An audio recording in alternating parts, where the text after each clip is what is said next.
সারাদিন ফোন দিলাম, phone receive করলে নে, সারা এলাকায় খুঁজে বেড়াচ্ছি, কনে ছিলি?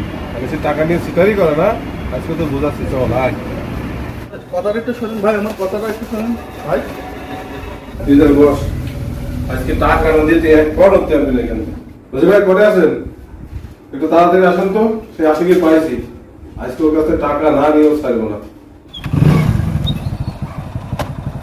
ওরা আমি 7 লাখ টাকা দিছি, 2 মাসের ভিতর ব্যাগ দেওয়ার কথা। ও এখন টাকাও দিচ্ছে না, ও চিটারি করছে, কোনো ধরছে না, সারাদিন ওর কোনো জায়গায় খুঁজে পাইনি, এখন পাইছি, ধরে নিয়ে আসবে। আজকে অনেকদিন ধরে এইভাবে ঘটছে, তুমি টাকা দেওয়ার কোনো নাম নেই, চিটারি করছো, ফোন বন্ধ, ও আর কতদিন ঘটবে? এর সুষ্ঠু একটা সমাধান দিয়ে তারপরে কিন্তু তোমার ছাড়া হবে। ভাই, আপনি তো আমার ধরে এনেছেন, তাহলে আমার কথাটা একটু শোনেন ভাই। তুই আমার টাকা নিয়ে বহুত ঘুরাছিস, তোর 1 সেকেন্ডও ব্যয় করবো না, তুই এখনই টাকা দিয়ে যাবি। আচ্ছা ঠিক আছে জয়রুল, তুমি বসো, দেখি ও কি কয়, শোনা যাক। ভাই, আমি আমার বন্ধু, যেই জন্যে তোর আমি ডেকে নিয়ে আসলাম, তুই তো জানিস আমি অনেক বছর বিদেশ করলাম। বিদেশতে এসে বর্তমান আমার হাতে কোনো টাকা পয়সা নেই। আমি যা ইনকাম করিলাম সব আমি বিদেশের মাটিতেই রেখে এসেছি। এখন বন্ধু, তুই যদি আমার 7 লাখ টাকা দিস, তাহলে আমি সব ম্যানেজ করে আবার আসতে আসবো। তুই যদি এখন আমার এই হেল্পটা করিস, তাহলে আমি বিদেশ যেয়েই তোর টাকা সব পরিশোধ করে দেবো। ছোটবেলাতে দুইজন একসাথে বড় হয়েছি, আপদে বিপদে দুইজন তো একসাথে থাকিছি।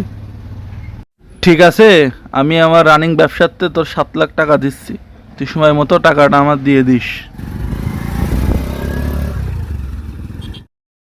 আমার ব্যবসাতে তোর এই 7 লাখ টাকা দিচ্ছি, তুই সময় মতো দিয়ে দিস।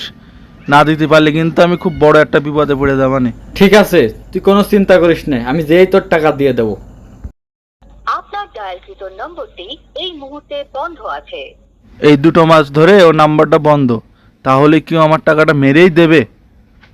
জরুল ভাই তো টাকার জন্য খুবই প্রেশার দিচ্ছে, লোকটাও তো সেরকম ভালো না, আমার কি মাইর ধরেই করে। কি ব্যাপার, তোমার বন্ধু টাকা দিয়েছে? ওর সাথে তো আমার কথাই হচ্ছে না, টাকা নেব কিভাবে কিছুই বুঝতে পারছি না।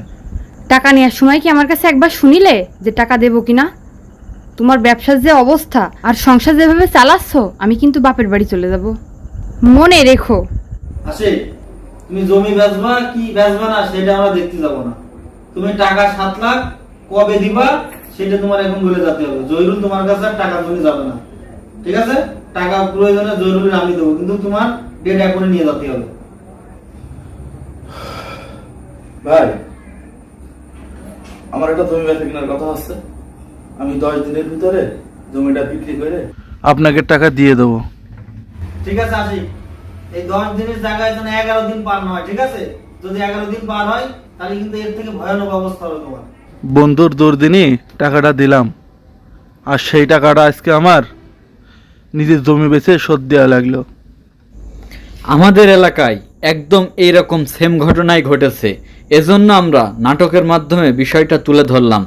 সুতরাং আপনারা আমাদের এই নাটক থেকে এই শিক্ষা গ্রহণ করবেন যে নিট ডকুমেন্ট ছাড়া কেউ কাউকে কখনো সাহায্য করবেন না, সে আপনার যতই কাছের বন্ধু হোক না কেন, তাহলে আপনার এইভাবেই বিপদে পড়তে হবে। ভিডিওটি বেশি বেশি শেয়ার করে আপনি আপনার বন্ধুদেরকে সচেতন হতে সাহায্য করুন।